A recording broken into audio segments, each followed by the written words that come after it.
Este é o podcast Servo de Cristo. Este é o terceiro episódio sobre mulheres, teologia e ministério. Hoje estaremos com a Fernanda Terra, Mariana Shen e Raquel Souza, que discutem sobre feminismo e feminilidade. Olá, sejam bem-vindos a mais um podcast do Seminário Servo de Cristo. Para quem não conhece a voz que vos fala, que está falando pela primeira vez, eu sou Fernanda Terra, sou aluna aqui do seminário, também faço parte da Igreja Batista do Povo, trabalho na área de educação. Além do mestrado aqui no Servos, eu faço um outro em Ciências Sociais pela PUC e já atuo um tempinho com pesquisas acadêmicas.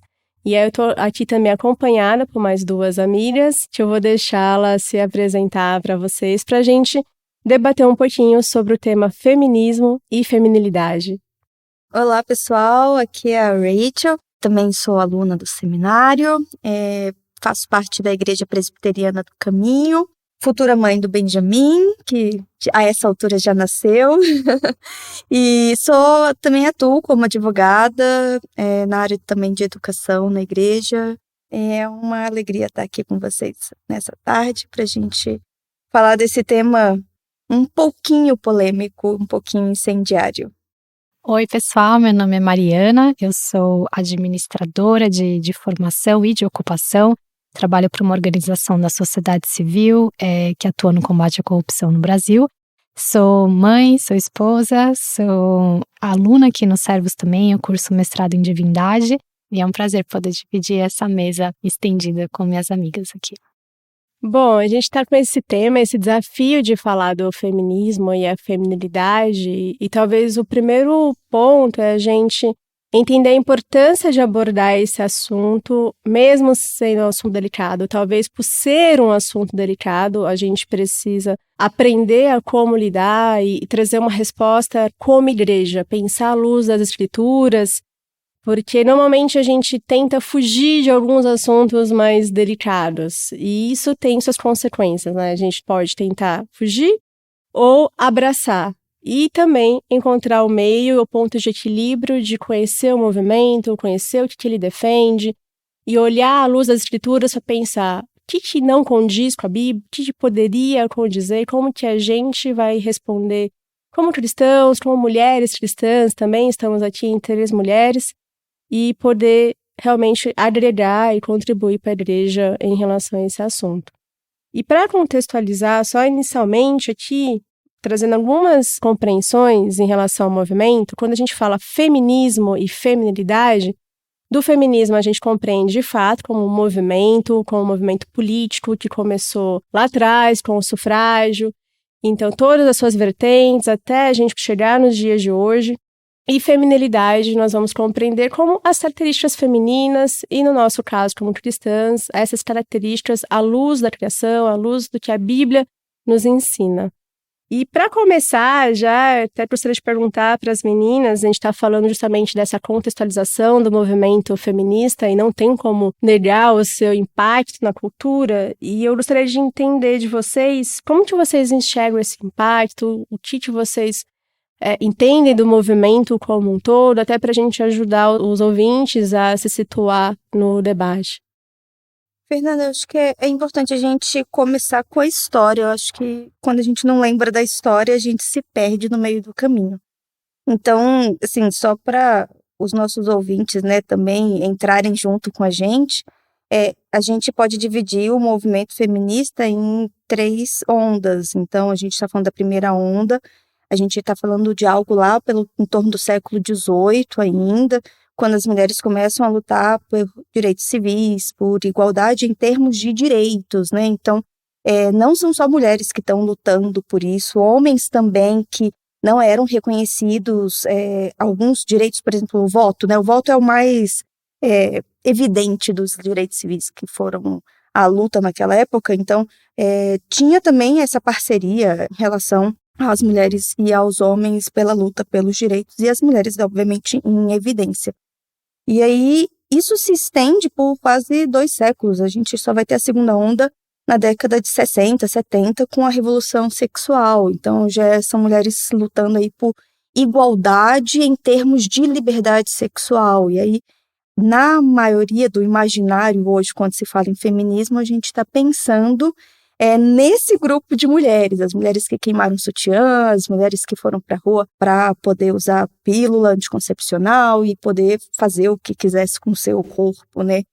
E muito recentemente é que a gente tem aí, talvez nas últimas 2 décadas, a terceira onda, que se torna um movimento mais ideológico, com nuances políticas, e tem aí um aspecto de antagonismo em relação à figura do homem. Então, o que começa como igualdade agora quer se tornar, na verdade, uma oposição ao papel do homem na sociedade. Então, palavras como patriarcado vão se tornar aí o lema muito forte, ou estarão, né, nos lemas de uma forma muito mais presente. Eu acho que, em termos de contexto histórico, a gente pode resumir mais ou menos assim. E a gente estava conversando agora há pouco sobre como que isso já faz parte da cosmovisão ocidental. Então, nesse sentido, respondendo também a sua pergunta, eu acredito que o impacto do feminismo ele é profundo. Acho que a gente tem dificuldade quase de discernir uma coisa da outra. Naturalmente, eu acho que é impossível. E a menos que a gente se sujeite a renovar a nossa mente na palavra de Deus e se orientar por ela, é a forma como a gente vai pensar naturalmente, porque essa é a regra, acredito, do mundo que a gente vive, né? Então, se manifestando em espaços civis, sociais, políticos, culturais, eu acho que é quase o ar que a gente respira mundo afora e demanda uma renovação ativa da nossa mente para não ser o nosso ar também. Sim, e para contextualizar também, ter até um referencial teórico para não parecer que é só a gente cristã criticando.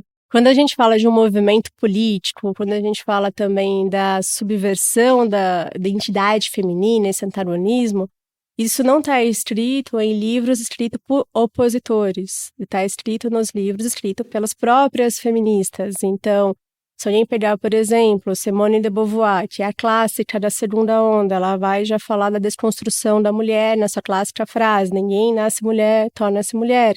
E ali já vai sendo também construída uma ideia contra a figura masculina dos direitos. A gente vai ter na década de 60 a Beth Friedan, com a mística feminina, já também desconstruindo a identidade da mulher. E aí pensando nas questões de gênero que a gente tem hoje mais forte. A própria Judith Butler, no seu livro Problemas de Gênero, a subversão e a identidade da mulher. Na introdução, nem precisa ler o livro inteiro, já na introdução ela coloca a mulher como o objeto do feminismo, e que para que a revolução possa acontecer, tanto feminina quanto da revolução sexual, que hoje caminham juntos, tem de ser por vias políticas. Então, são autoras e autores do próprio movimento que falam que é um movimento político por vias políticas para conseguir instituir leis.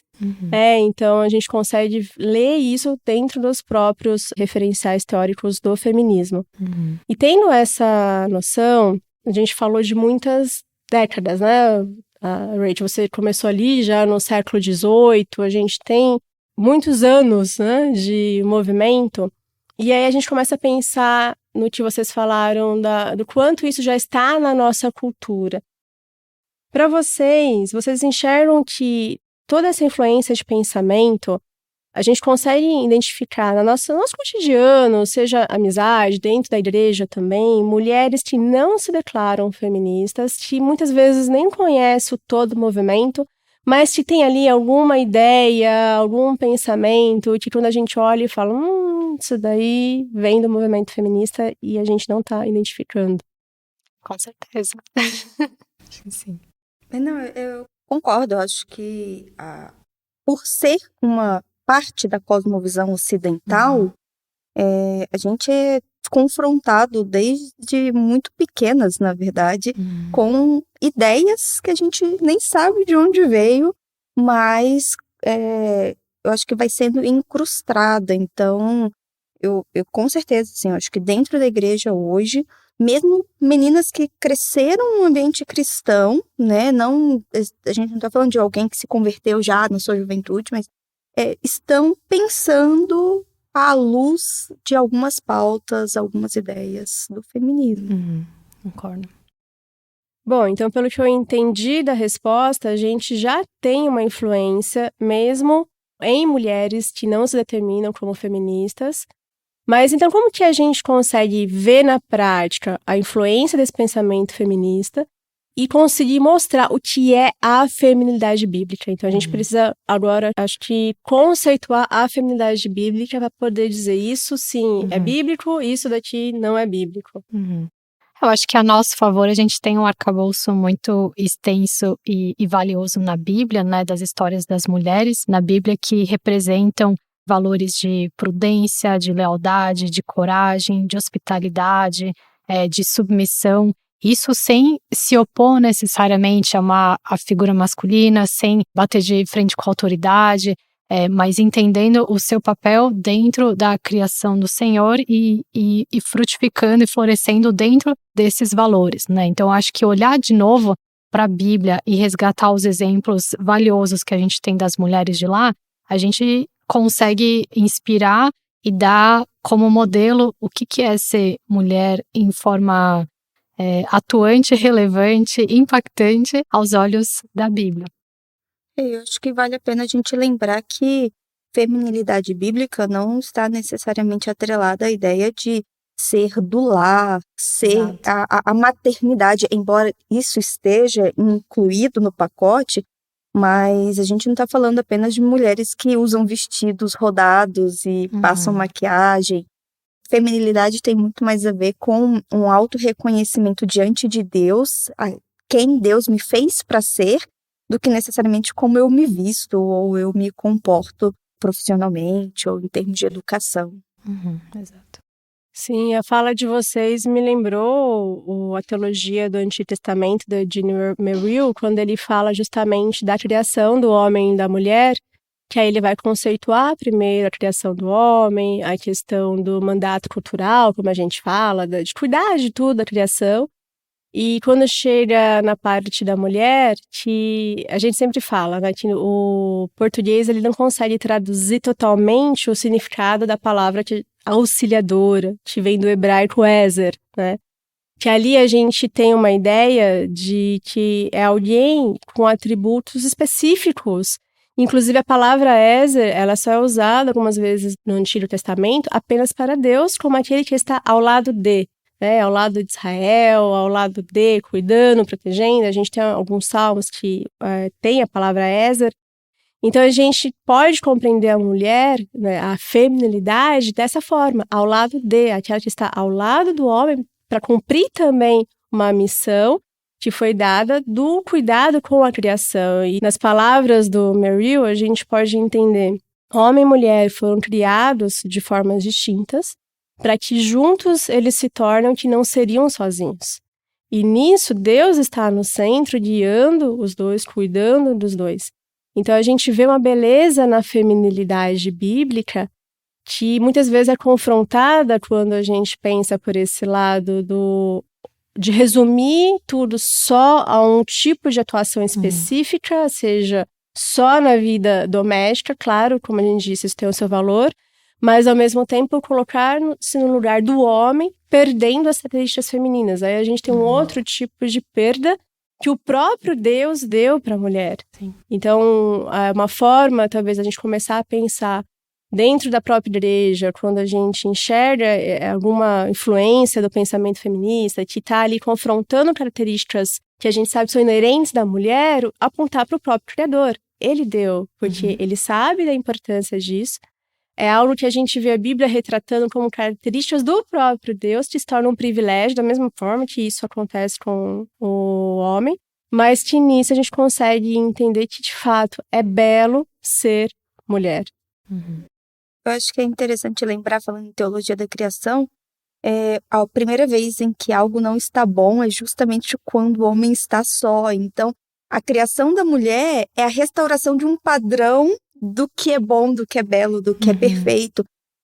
Então, assim, a gente lembra que a mulher não foi colocada como um adendo para ser puxado, né? Ela, de fato, é uma parte essencial da criação da humanidade. Bom, a gente entrou nesses pontos da feminilidade bíblica, a gente já está num contexto espinhoso, né, de tratando aqui o feminismo. Ainda bem que não estamos sozinhas, né, estamos tratando juntas esse tema espinhoso. E aí a gente já entrou um pouco no cristianismo, né, falando agora mais dentro desse contexto igreja, do contexto que nós estamos acostumadas, que inclusive o movimento feminista faz críticas ao cristianismo em relação a alguns aspectos de igualdade da mulher, em relação aos homens. Então, como que vocês acreditam que a gente deveria responder a isso, né? Um dos princípios da submissão é um dos mais questionados que a gente pode perceber, né, dentro dos debates. E aí, como que a gente resolve, né? Se a gente consegue resolver essa equação. Eu acho que tem uma forma argumentativa que é tentar insistir que as pessoas que conversam com a gente, ou que a gente quer convencer, sejam familiarizadas com o texto bíblico e tentar convencer do valor e aquilo que a Bíblia coloca como a mulher tendo sido criada igual o homem, pecador igual o homem, carente da glória de Deus igual o homem, redimida igual o homem. E a gente pode fazer isso tentando que as pessoas engulam o texto bíblico, ou a gente pode ir pelo caminho da via prática, que é demonstrar essa verdade para o mundo, né? A Bíblia ensina que a sabedoria é demonstrada pelos seus frutos. E eu acho que talvez o que o mundo careça é não do discurso cristão de que homem e mulher são iguais, mas é disso verdadeiramente demonstrado pelas famílias cristãs, pelos casamentos, pela comunidade cristã, pela igreja, né? Então, se nesses ambientes cristãos não se evidencia respeito, amor, proteção, defesa de mulheres, então o mundo tem um bom espaço para questionar, falando que ou a nossa normativa é equivocada, ou então o que a gente acho que talvez seja a nossa conclusão aqui, que a gente não coloca ela na prática de uma forma efetiva que honre, né, a doutrina de Cristo sobre o valor da sua criação, né? Se a gente resgatar o ame ao próximo como a si mesmo, entender que aquilo que se faz ao menor desses faz-se ao Senhor, a gente consegue trazer de novo esse padrão de amor, de serviço, de acolhimento que dá valor, né, à mulher e como uma parte mais frágil das nossas comunidades. Maria, acho que você toca num ponto muito, muito sensível, porque a gente não pode ignorar que as críticas, elas não surgem do nada. Então, de fato, acho que a gente precisa reconhecer que existem algumas deficiências na forma, principalmente prática, como a gente tem lidado com essa questão. Então, eu acho que a gente precisa fazer... É uma moeda de duas faces, né? A primeira é lembrar ao movimento feminista a contribuição que mulheres cristãs trouxeram para dentro do movimento. Se a gente pensar aí na primeira onda, teve sim um apoio massivo em torno do movimento por parte de mulheres cristãs. Se a gente parar para pensar na própria história do povo de Deus, sempre o povo de Deus estava à frente do seu tempo, trazendo mudanças sociais, mudanças de paradigmas em relação ao tratamento das mulheres. Então, eu acho que, de um lado, é um desconhecimento da história por parte do movimento, que ignora as contribuições que já foram feitas. Mas, no outro lado da moeda, a gente precisa reconhecer que existem problemas internos. A gente precisa fechar a porta do quarto e ter uma conversa séria, porque a gente, principalmente, né, assim, nas últimas décadas, a gente tem tido esse resgate teológico muito forte em relação ao papel do homem, ao papel da mulher, e a gente está vendo alguns extremos. Então, enquanto a gente tem, de um lado, extremos, né, de resgate de masculinidade bíblica que sobrepujam a mulher de uma forma massiva, né? A gente também tem a teologia da mulher do outro lado que está falando o que a palavra também não está falando. Então, eu acho que vale a gente ouvir a crítica e repensar alguns comportamentos, alguns paradigmas, algumas estruturas eclesiásticas e questionar o quanto, de fato, esses pensamentos, esses movimentos são só reativos e não, de fato, embasados no evangelho, né, que é redentivo no final. desses pontos críticos, vamos deixar um pouquinho mais picante. Qual deles vocês acham que seria o primeiro? Se tem um primeiro, se a gente consegue elencar algum ponto que, nossa, esse está muito mal debatido, precisamos voltar algumas páginas da Bíblia lá para Gênesis 1 e começar tudo de novo para poder acertar a situação. Eu diria que é o velho discurso da sujeição de Efésios, né? Eu acho que, assim, é o ponto, porque quando se fala em sujeição, tem gente que arrepia os cabelos que não existem, né? Então, quantas vezes eu já participei de casamentos em que, basicamente, a pregação era para a mulher, lembrando que ela tem que se submeter, que ela tem que... E ninguém define exatamente o que é essa submissão, essa sujeição, exceto em termos de prestação doméstica, de obediência cega e até acobertamento de violência. Então, eu diria que eu acho que o nosso calcanhar de Aquiles é que a gente ainda não conseguiu ler Efésios 5 direito. Eu concordo com a Raquel. Eu acho que é uma dificuldade para meninas e mulheres na nossa faixa etária que se casam agora, terem crescido, às vezes, igual a gente estava falando na pergunta anterior, sem discernir tanto qual que é o impacto do feminismo na sua cabeça, e de repente se vem num casamento cristão e tem que aplicar uma coisa que ouviram no púlpito a vida inteira, mas na verdade não sabem o que fazer com isso, enquanto o dia inteiro que elas trabalham fora, porque é a realidade da mulher de hoje, elas ouvem coisas que são completamente o contrário, né? E aí como ser esposa, como lidar com tudo isso? Eu tô super de acordo que a questão da sujeição carece de entendimento e de uma prática mais ajustada no nosso meio. Então, talvez para a gente começar a resolver essa questão, tentar, né? Resolver, talvez seja até pretensão resolver um dilema tão grande aqui em 40 minutos. Mas talvez conceituar primeiro o que seria a liderança masculina para a gente pensar o que é uma sujeição dentro do casamento. Então, o nosso conceito de liderança está um pouco mal compreendido, então? Eu acredito que sim. Não sei se a Mariana quer responder. Não, pode ir. Mas eu acho que essa pergunta a gente tem falado muito de teologia da criação, acho que a gente precisa voltar à queda. Porque quando Adão é confrontado por Deus, a postura dele é de dominação em relação àquilo que foi uma omissão dele se torna uma acusação. E eu acho que a gente vem reproduzindo, desde então, esse modelo de liderança. O homem ali assume um papel de líder, ele nomeia a mulher, assim como ele nomeou os animais, e ele passa a exercer esse poder. E aí, a humanidade passou a entender liderança como exercício de dominação.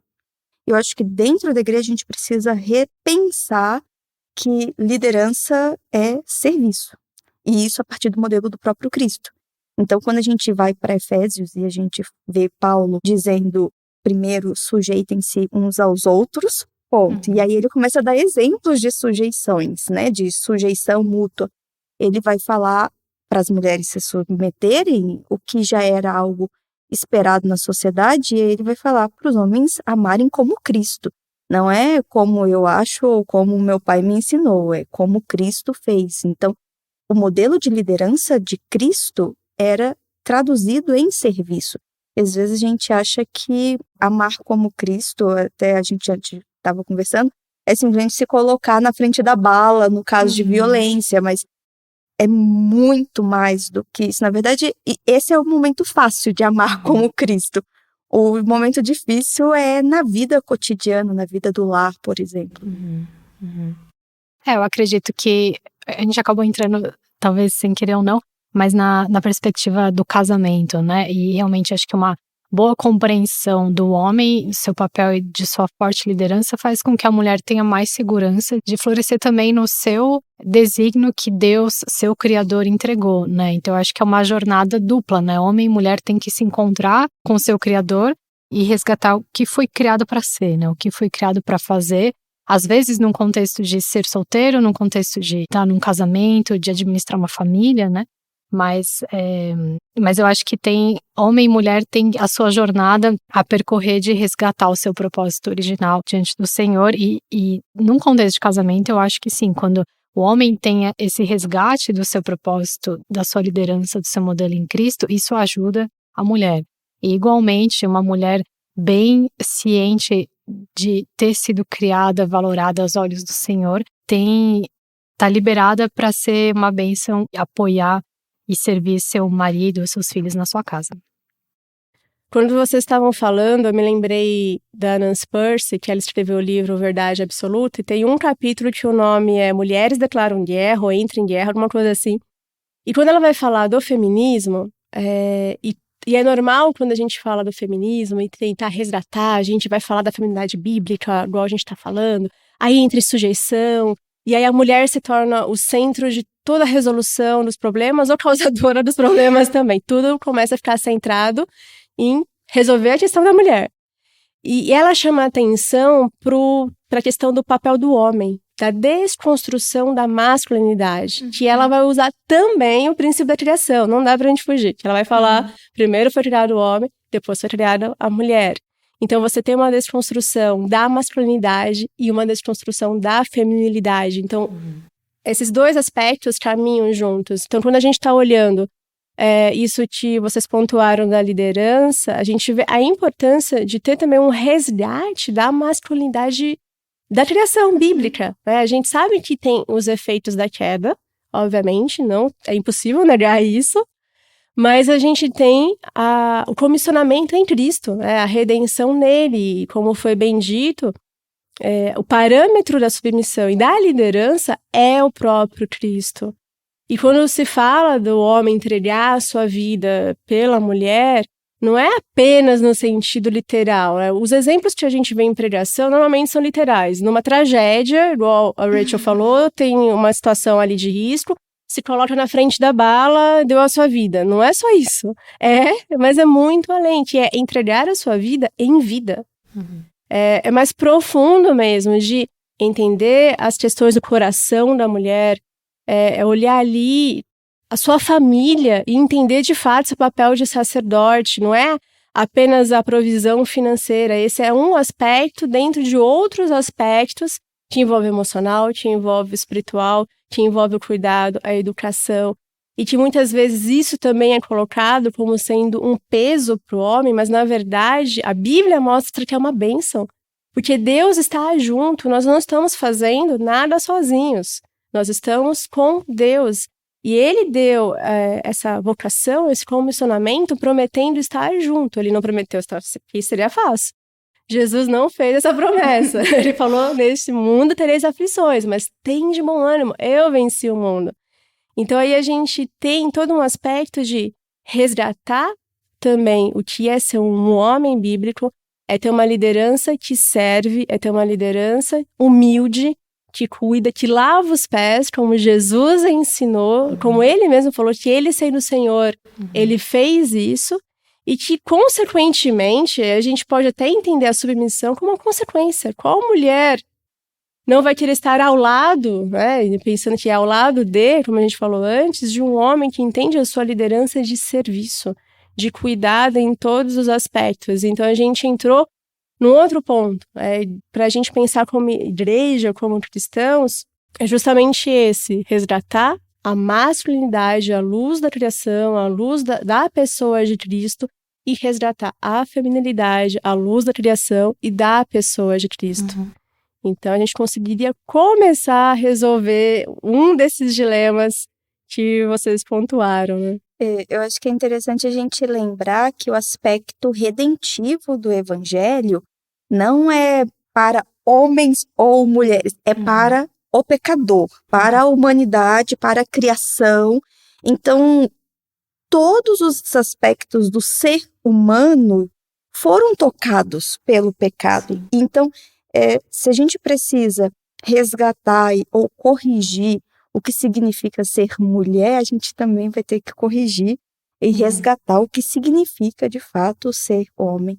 E você falou na questão da mulher querer se submeter a um homem que sabe que é liderança, eu acho que a Mari vai concordar comigo que realmente, assim, é um peso no casamento você tentar assumir um papel que não é seu. Exato. E é leve quando você pode confiar na liderança de um homem. Eu sei que as feministas agora estão enlouquecendo, mas é verdade. Nós não fomos feitas para algumas sobrecargas em termos de decisão, de provisão, né, de apoio, que a gente sabe que o homem, Deus deu esse papel para ele. Exato. A divisão 50-50 não funciona também. Acho que essa foi uma das primeiras lições minhas, inclusive no casamento, né?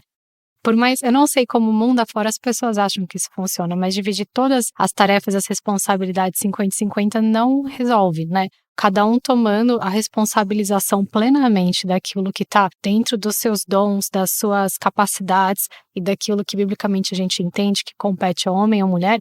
Esse é o caminho de um casamento feliz, né? A divisão pela metade de responsabilidades, para mim, só torna a coisa muito mais confusa.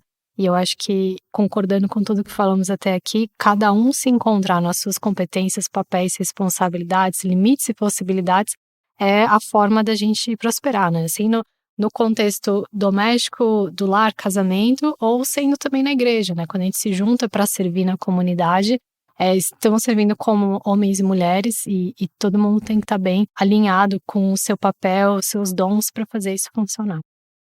Sim, algumas ouvintes pode ser que elas sejam solteiras, assim como eu, e estejam aqui pensando, mas elas estão falando casamento, eu estou solteira. E aí eu posso usar também o meu exemplo, porque eu comecei a trabalhar cedo, comecei a pagar boleto cedo, a gente aprende muito pagando boletos, vendo o imposto ali que a gente paga. Você denunciou sua idade, você falou que você paga boleto. E essa questão da liberdade, que é uma promessa do feminismo, a liberdade total, ela se torna uma ilusão com o passar do tempo, porque, de fato, há decisões que o peso de tomar sozinha é muito complicado. E mesmo no meu caso, há muitos momentos que eu vou recorrer ao meu pai, ao meu irmão que é mais velho, e tem aquela figura paterna dele. Às vezes, mesmo no ministério, tem algumas atribuições que eu tomo conta, mas eu vou conversar com outras pessoas, pedir o apoio também de colegas de ministério, porque a gente não foi chamado para trabalhar sozinho, a gente não foi criado para ser sozinhos. Então, esse é um princípio importante. Reconhecer as nossas limitações é um fator que é necessário para que a gente possa realmente conviver dentro da perspectiva cristã, que aí, é o que vocês falaram também, foge até do ser simplesmente homem e mulher, é do ser humano. Então a gente não pode também negar essas especificidades que a gente tem como pessoa, como indivíduo, dentro da vida, né? Dentro da sociedade. Acho que a gente dignifica o outro quando a gente reconhece quem o outro é, dentro das suas aptidões e também dentro das suas limitações. Acho que exigir do outro, seja o outro quem for, o que ele não foi feito para ser ou para oferecer, é como tentar tirar leite de um cacto, né? Você não vai conseguir, então você diminui a dignidade daquele... Gente, chamei um cacto de digno. A gente deu risada.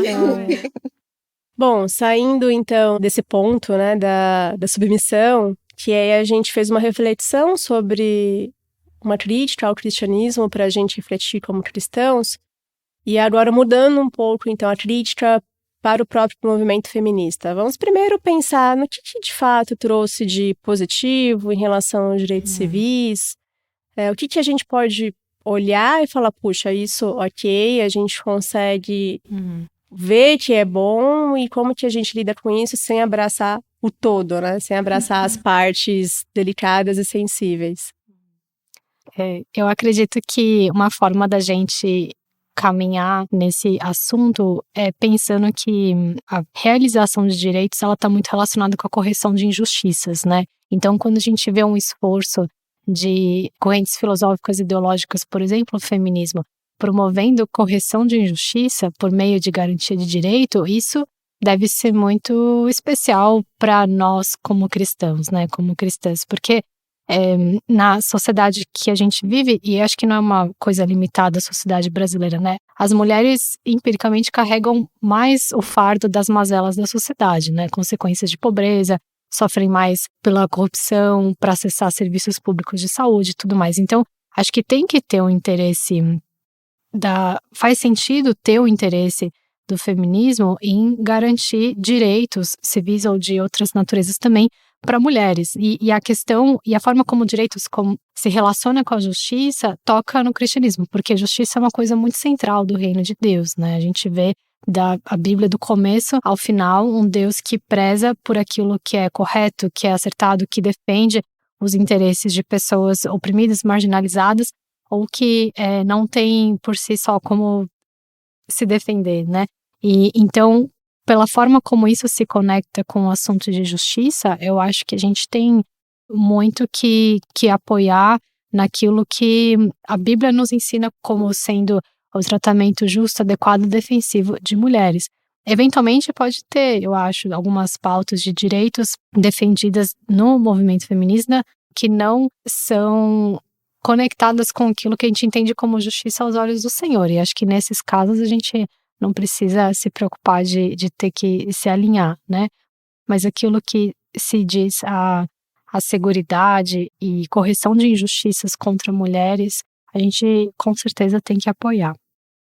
Eu acho que a gente sempre tem a tendência de achar que a defesa, né, de direitos, sejam civis, sociais, a lutar por aquele que sofre, por aquele que está em opressão, é uma pauta ideológica e a gente esquece que muito antes disso é um interesse e é um aspecto do caráter de Deus, esse cuidado, esse zelo. E eu acho que a gente, às vezes, quer jogar o bebê com a água suja, né? Então, eu acho que todo movimento ideológico, naquilo que toca a verdade, né? Toda verdade é verdade de Deus. Então, é passar pelo filtro do evangelho. Uhum. O que a peneira escoa, deixa ir embora, mas vai ficar alguma coisa. As reivindicações legítimas fazem parte da dignificação do ser humano. Então, se existe essa luta por direitos, por igualdade no sentido de tratamento, de dignidade, de respeito, de corrigir injustiças históricas, não é que é uma pauta feminista, simplesmente foi um movimento que apareceu primeiro vamos colocar entre aspas, né? Apareceu primeiro para levantar essas bandeiras. Só que assim, eu acho que é um aspecto que a gente talvez não vai ter tempo para falar sobre isso, mas a igreja, ela muitas vezes é apenas reativa. E quando ela deveria, entendendo que o evangelho é redentivo, ser pioneira na defesa desses direitos. E eu acho que é um asterisco aí que a gente precisa fazer, né? Precisamos ser menos reativos e mais ativos nesse sentido. E acho que talvez para dar um exemplo de um direito recente que eu estava lendo, que eu acho que é bem interessante a gente pensar, porque vai além, por exemplo, da questão do voto, né, mais antiga e tudo mais, é o assunto da pobreza menstrual no Brasil, né? Ano passado foi feita uma lei que garantia para meninas e mulheres em determinadas situações de vulnerabilidade acessar de forma gratuita absorventes, né? E isso, no final, o presidente vetou a lei, esse ano, em março desse ano, o Congresso derrubou esse veto e é uma lei no Brasil. Eu acho que esse é o tipo de exemplo que, assim, é o tipo de coisa que afeta negativamente mulheres na sua higiene, na sua saúde, no seu acesso à educação, e tem que ser de todo o interesse de tomadores de decisão cristãos que estão lá de defenderem esse tipo de coisa, né? E acho que com isso a gente consegue também conectar uma questão que a gente estava falando um pouco mais cedo, do papel dos homens nesse engajamento com direitos das mulheres, né? A gente vive num contexto brasileiro em que a maior parte dos tomadores de decisão, seja em relação a políticas de empresa ou seja no governo, são homens. Então, não é uma questão de quanto só as mulheres se engajam com essas causas e elas tentam levantar direitos para corrigir injustiças, mas voltando para o papel do homem como defensor e como protetor, e aquele que hoje, no nosso contexto brasileiro, é quem principalmente está na linha de frente para garantir que coisas como esse projeto de lei, né, avancem na nossa sociedade, né? Então, tem um papel muito importante do homem em defesa de direitos das mulheres, às vezes, como a Raquel falou, abraçada pelo movimento feminista primeiro, mas que a gente, como igreja, tem que voltar a protagonizar isso. Pensando nisso que vocês falaram, dos pontos positivos da questão da justiça social, dos direitos, pode talvez suscitar uma dúvida na cabeça das mulheres cristãs, principalmente as meninas. É possível, então, ser feminista cristã? Fernanda, eu penso que não é necessário ser feminista, porque o evangelho é suficiente. A proposta do evangelho, a mensagem do evangelho, o aspecto redentivo da mensagem da cruz é suficiente para que você se engaje na luta. Se estamos falando do feminismo pelo aspecto positivo, a gente não precisa do feminismo para isso, a gente tem o evangelho. E eu acho que é importante a gente ressaltar, e talvez a gente vai caminhando para o final, que os aspectos negativos, né, vamos chamar de contribuições, mas assim, eu não sei qual é a palavra para decontribuição, mas os aspectos negativos que a luta do movimento, a ideologia trouxeram, a balança não fica equilibrada. Então, por exemplo, a gente pensar o quanto o pensamento de oposição à figura do homem está construindo uma identidade fraca do que é masculinidade e colocando mulheres em uma posição que é uma sobrecarga para elas.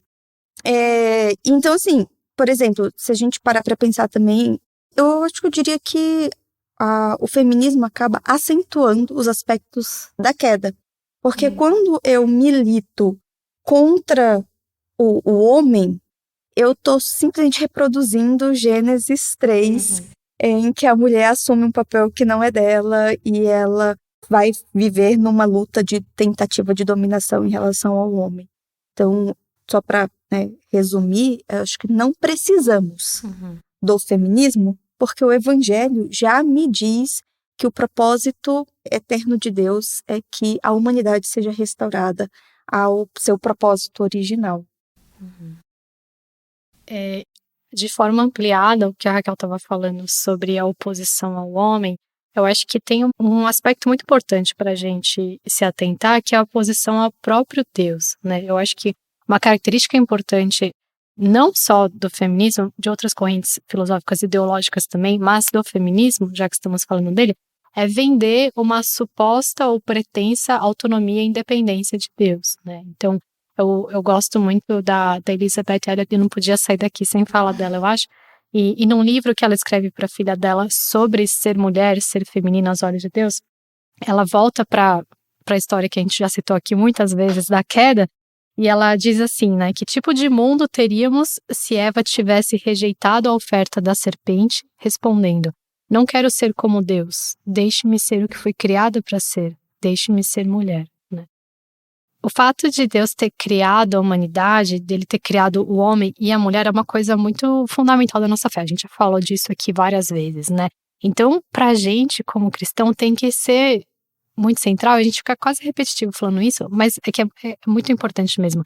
Voltar para o projeto original do Senhor como criador, né? E eu acredito que uma das coisas que o feminismo quer fazer, não, porque já fez, né, e talvez até esteja um pouco enraizado nisso, é essa extinção do Senhor como alguém que tem autoridade e o direito sobre as nossas vidas de dizer o que somos, o que não somos, quais são os limites e as possibilidades da nossa vida, né? Tem duas frases que eu acho que são bastante emblemáticas do feminismo. Uma delas é meu corpo, minhas regras, e a outra é lugar de mulher é onde ela quiser, né? Que essas frases, por trás delas pode ter um clamor sincero e talvez até sofrido de mulheres que tenham experimentado algum tipo de abuso, de violência de negação desnecessária a acessos na sua vida, mas que também carrega um viés dessa autonomia, né? Que eu vou colocar os limites e possibilidades do meu corpo, da minha atuação. Eu não preciso de um referencial criador para isso, né? Eu posso ser como Deus. E a nossa verdade é que nós somos criação, nós somos mulheres, e como seremos felizes se formos só aquilo que fomos criadas para ser, sem ter essa pretensão de ser como Deus, né? Então, acho que resgatando também o fato da obediência ser muito central à nossa fé, a autonegação, a submissão ao Senhor, a gente pode entender que, diferentemente daquilo que o feminismo tão perigosamente tenta colocar nas nossas mentes, no nosso corpo a gente pratica as regras do Criador, e o nosso lugar é onde o nosso Senhor está, né? Como Jesus disse, se alguém me serve, siga-me, onde estou, aí também estará o meu servo. Então, o nosso lugar não é onde a gente quiser, né? Nosso lugar é onde nosso Senhor está, porque Ele ainda é o referencial importante para nós. Então, acho que especialmente para meninas, mulheres da nossa geração que ficam, que se sentem flertadas por essa suposta autonomia e independência que o feminismo prega, eu acho que nós precisamos voltar a lembrar que temos um Criador que dita e que tem o direito sobre as nossas vidas integralmente. Muito bom. Muito bom, muito importante o que a Mari colocou. E aí, já caminhando também para o final de todas essas reflexões, o que mais a gente poderia enfatizar e deixar aqui para os nossos ouvintes pensarem, pesquisar também em relação a esse tema? Eu acho que a gente precisa lembrar que reconhecer-se a imagem de Deus é reconhecer-se como criação, como a Mari falou, e isso significa respeitar as nossas limitações e valorizar as responsabilidades que Deus colocou nas nossas mãos. E quando a gente olha para o Evangelho é um resgate disso.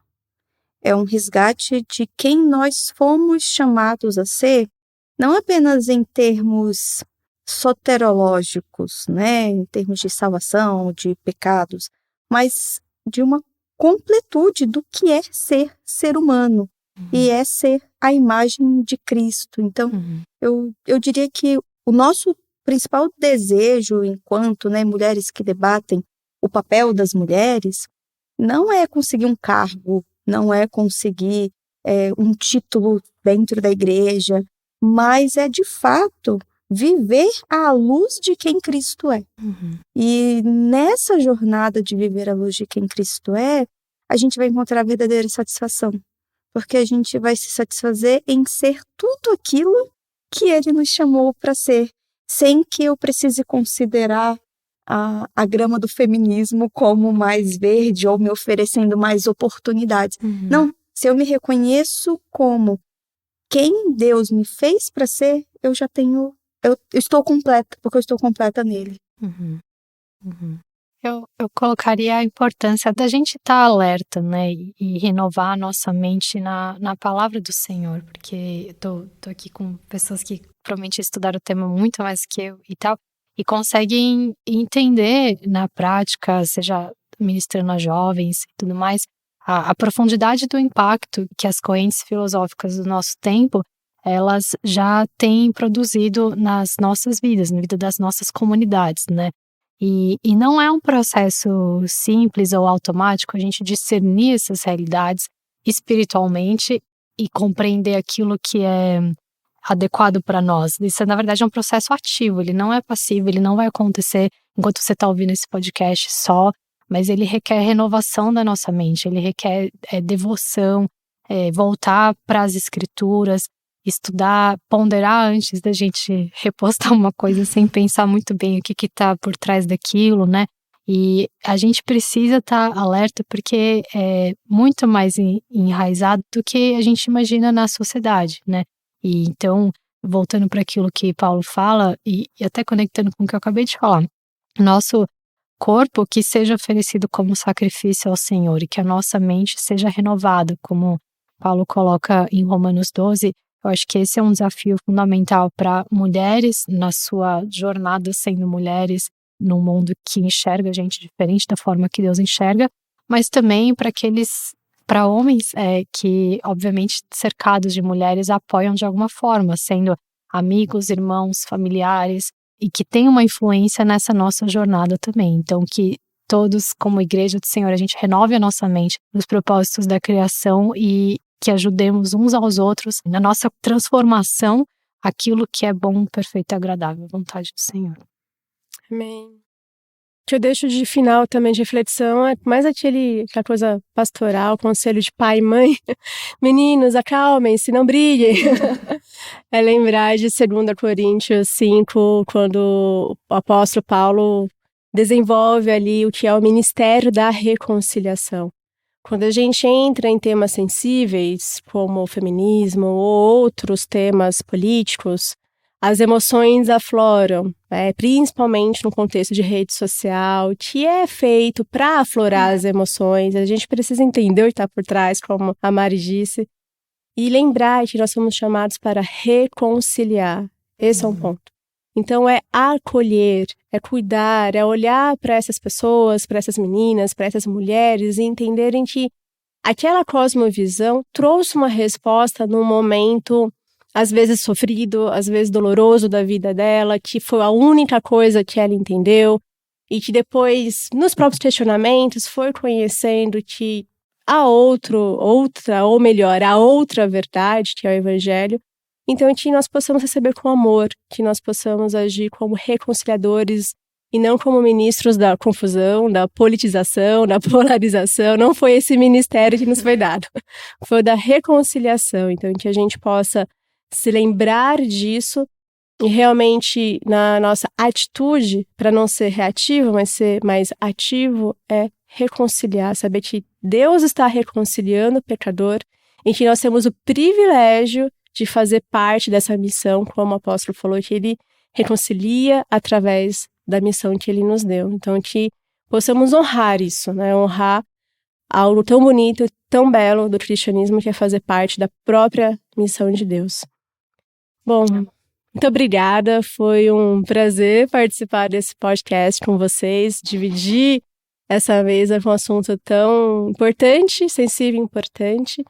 Eu espero também que isso possa ajudar os ouvintes a se situar, a buscar também mais referenciais, mais pesquisas, se inteirar melhor no assunto e que Deus abençoe a todos. Obrigada. Obrigada, menina.